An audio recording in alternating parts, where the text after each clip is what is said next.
Hi everyone, good morning and welcome back to another day of my life. কিছুদিন আগে না এই ননস্টিকের এগ ফ্রাইং প্যানটা অ্যামাজন থেকে অর্ডার করেছিলাম।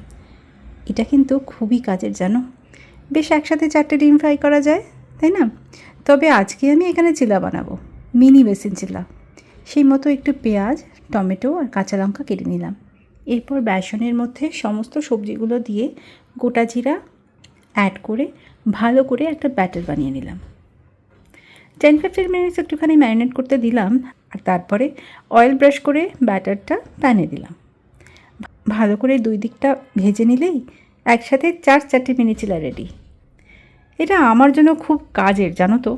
চিলা বানাতে তো অনেক টাইম লাগে, সেই জন্য আমি লাঞ্চে খেতাম, ব্রেকফাস্টে না। কিন্তু এখন ব্রেকফাস্ট একদম টাইমে হবে।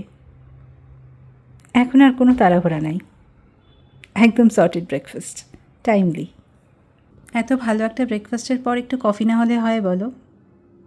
সকালের প্রথম কফি, এটা তো মাস্ট। একটু বারান্দায় এসে দাঁড়ালাম।